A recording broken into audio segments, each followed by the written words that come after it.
శ్రీమాత్రే నమః. మనం కర్మఫలాన్ని ఎలా అనుభవిస్తాము అనేది ఈ చిన్న స్టోరీ ద్వారా చెప్పుకుందామండి. ఈ రోజుల్లో చాలామంది పూజలు చేసేస్తాము, వ్రతాలు ఆచరిస్తాము, దానాలు చేస్తాము, ధర్మాలు ఆచరిస్తాము. మనం అన్నీ కరెక్ట్‌గానే చేస్తున్నాం కదా!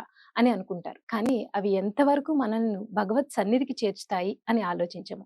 అలాంటి ఒక సంఘటన మహాభారతంలో చోటు చేసుకుంది. ఆ చిన్న సంఘటన ఏంటో ఇప్పుడు తెలుసుకుందాం. కురుక్షేత్ర యుద్ధం ముగిసింది. కృష్ణుడు పాండవుల్ని తీసుకుని హస్తినాపురానికి వస్తాడు. తన 100 మంది పుత్రులను పోగొట్టుకున్న ధృతరాష్ట్రుడు శోకతప్తంలో మునిగిపోయి ఉంటాడు. కృష్ణుడు రాకను గమనించిన ధృతరాష్ట్రుడు ఎదురు వెళ్లి బోరున ఏడుస్తాడు. చిన్న పిల్లాళ్లా ఏడుస్తున్న అతన్ని కృష్ణుడు ఓదార్చేందుకు ప్రయత్నిస్తాడు. ధృతరాష్ట్రుడి దుఃఖం కాస్త కోపంగా మారిపోయి కృష్ణుణ్ణి నిలదీస్తాడు. కృష్ణ, అన్నీ తెలుసు కూడా మొదటి నుంచి జరిగిందంతా చూస్తూ కూడా సాక్షాత్తు భగవంతుడివైన నువ్వు ఎందుకు మిన్నకుండిపోయావు? ఇంత ఘోరాన్ని నువ్వెందుకు ఆపలేకపోయావు? కావాలని ఇదంతా ఎందుకు జరగనిచ్చావు? అది జరుగుతుంటే ఎందుకు చూస్తూ ఊరుకున్నావు?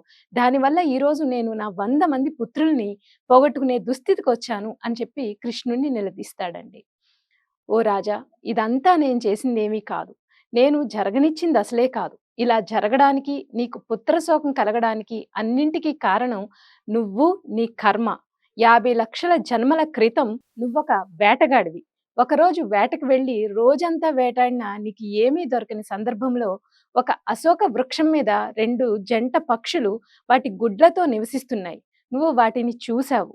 వేటాడుతున్న సందర్భంగా ఏమీ దొరకలేదన్న ఉక్రోషంతో నువ్వు వాటిని చంపబోగా ఆ 2 పక్షులు నీ బాణం నుంచి తప్పించుకుని బ్రతకడానికి దూరంగా వెళ్ళాయి. అప్పటికే సహనం కోల్పోయిన నువ్వు కోపంతో ఆ గూటిలో ఉన్న 100 గుడ్లను ఆ 2 పక్షులు చూస్తుండగా విచ్ఛిన్నం చేశావు.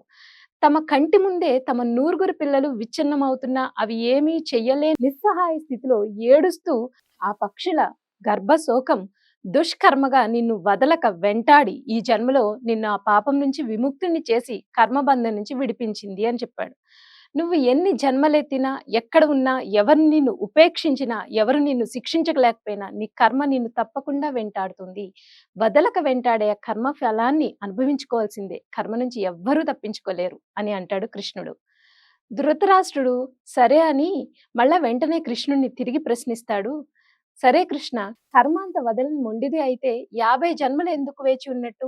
ముందే ఎందుకు నన్ను శిక్షించలేదు అని ప్రశ్నిస్తాడు. అందుకు కృష్ణుడు చిరునవ్వు నవ్వి, ఓ రాజా, 100 మంది పుత్రులను ఒకే జన్మలో పొందాలంటే నువ్వెంత పుణ్యం చేసుకోవాలి, ఎన్నో సత్కర్మలు ఆచరించాలి. ఆ 50 జన్మలు నువ్వు వందలాది మంది పుత్రులు పొందేంత పుణ్యం నీకు లభించాక నీ కర్మ తన పని చేయడం మొదలుపెట్టింది అని చెప్తాడు కృష్ణుడు. అది విన్న ధృతరాష్ట్రుడు ఒక్కసారిగా కుప్పకూలిపోతాడు. మనం జన్మ జన్మలుగా సంపాదించుకున్న పుణ్య ఫలాలన్నీ ఏ జన్మలో ఎలా తుడిచిపెట్టుకుపోతాయో ఎవరికీ తెలియదు. అందుకోసం చేసుకున్న పుణ్యాన్ని చూసి మురిసిపోవడం వద్దు, అహంకారం అసలే వద్దు, మమకారాలు ఇంకా వద్దు.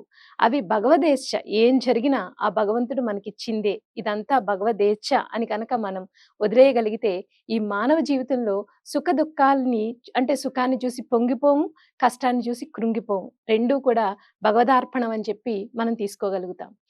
ఇదేనండి ఈ స్టోరీ. కర్మ ఫలాల యొక్క రిజల్ట్ ఎలా ఉంటుంది అని చెప్పడానికి ఈ స్టోరీ చెప్పడం జరిగింది. శ్రీమాత్రే నమః.